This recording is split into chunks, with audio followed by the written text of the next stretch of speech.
こんにちは、みすずです。今日は皮なしで作るグルテンフリーなレンコン餃子をご紹介します。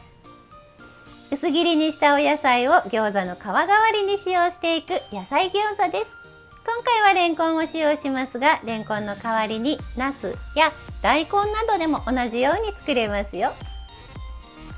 今回の栄養素はこちらです。これはレシピ1/2量の栄養素になります。カリッとこんがり焼いたレンコンの食感をぜひお楽しみください。最後まで楽しんでいってくださいね。食べてみたいと思ったら評価ボタンとチャンネル登録していただけると嬉しいです。また詳しいレシピは後ほどブログに書きますので、概要欄にリンク貼っておきますね。そちらも見に来てくださると嬉しいです。材料はこちら。今回は加えませんが、ニラ、玉ねぎなど加えても美味しいですよ。また加えるお醤油を減らして代わりにナンプラーを加えてもいいですよ。そうするとより風味豊かになります。今日の流れ3ステップ。今日はまず野菜を切ります。レンコンはスライスして、その他のお野菜はみじん切りにしましょう。次に餃子を作ります。ひき肉種を混ぜてレンコンで包みます。最後に焼きます。少し多めの油で焼いてあげるとレンコンがくっつきにくくて焼きやすいですよ。では作り方です。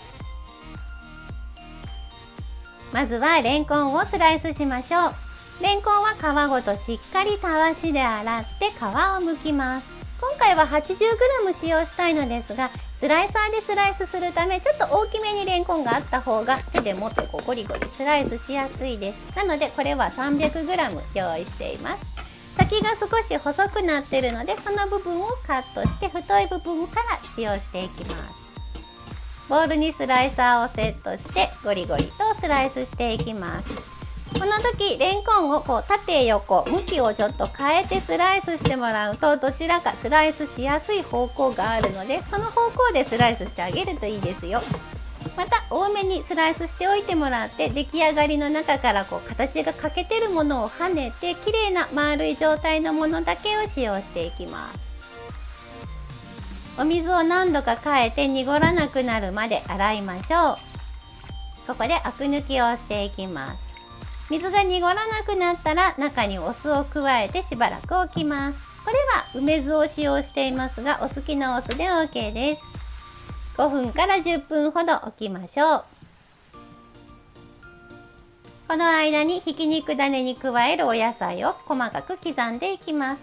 サワーキャベツ 100g は芯を外した状態で 100g 使用しています。今回は芯は使用しません。葉っぱのみをみじん切りにしていきます。お好みで芯も刻んで加えてもらってもいいですよ。葉をくるっと巻いてもらって端から千切りにします。で、向きを変えてまた端から細かく刻んでいってあげてください。今回はニラの代わりに細ネギを使用しました。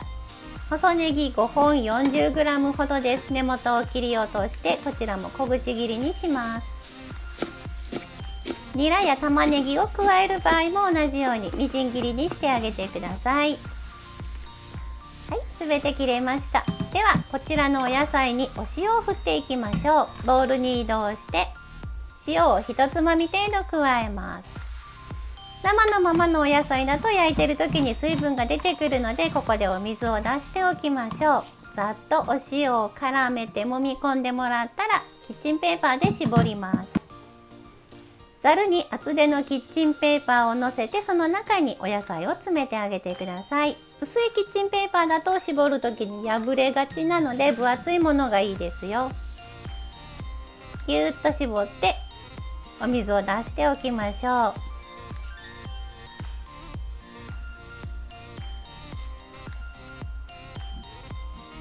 はい、絞れました。ひき肉に調味料を混ぜます。豚ひき肉 200g にお塩を振って酒と醤油、それからにんにくのすりおろしを加えます。続いて生姜もすりおろしましょう。よく混ぜ合わせます。全体に調味料を行き渡らせて、にんにく、生姜とひき肉が混ざるような感じにしていきます。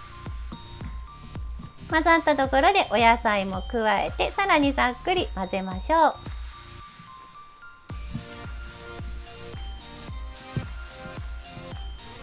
均一に混ざったら出来上がりです。先ほどのレンコンに戻りましょう。酢水から取り出して水分を拭き取ります。厚手のキッチンペーパーの上にレンコンを1切れずつ並べて、もう1枚のキッチンペーパーで上から押さえて水分を拭き取ります。こちらに接着剤代わりに片栗粉をまぶします。片栗粉は片面のみです。両面まぶしてしまうとくっつきにくくなったりするので、片面だけにしてあげてください。余分な粉をはたきます。先ほど混ぜたひき肉種はスプーン1杯程度、レンコンの下半分にのせます。この時レンコンが円形ならいいんですが、楕円形の場合は縦に長い状態で使ってあげるとうまく包みやすいですよ。半分に折ります。ぎゅぎゅっと押し込めてもらって、レンコンの穴からひき肉種がちょっと覗くぐらいぎゅっと詰め込んであげてください。残りも同様にします。下半分にひき肉種をのせたらパタンと半分に折ります。ぎゅっと押さえて穴から少し種が飛び出るぐらいにしてあげましょう。上からの飛び出しもちょっと押さえてもらって中に詰め込みます。たまにレンコンが割れることもありますが、気にせずに包んであげてください。また中には包んだのに開いてくるレンコンもあるので、その場合は最後にもう一度片栗粉を少しくっつけてあげてください。では焼いていきましょう。多めの油で焼くのがポイントです。特にフッ素加工ではないフライパンを使う場合は、レンコンがフライパンにくっついて剥がれてしまうことがあるので、ちょっと多めに油を入れてあげてください。しっかりと熱してもらってレンコン餃子を並べます。くっつきが甘い部分がもしあったら、その甘い部分を下側にして焼いてあげるといいですよ。レンコンが少し透き通ってきて、裏側に焼き色がつくまで中火で3分ほどです。焼き色がついたところで一旦裏返します。反対側も中火で3分。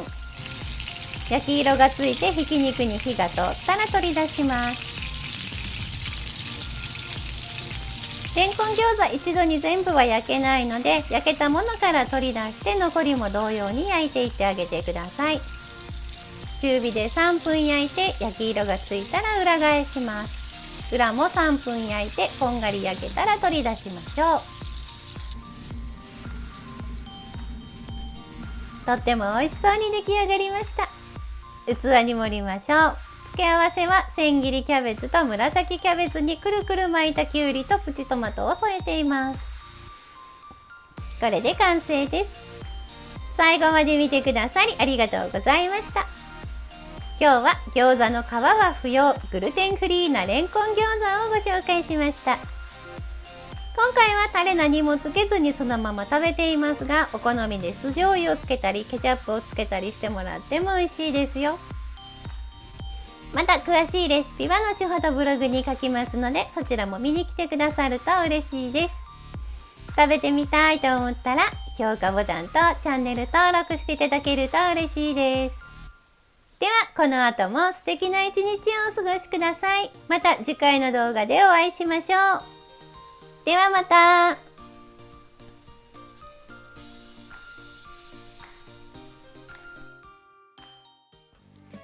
作ってみたいと思ったらぜひチャンネル登録と高評価をお願いします。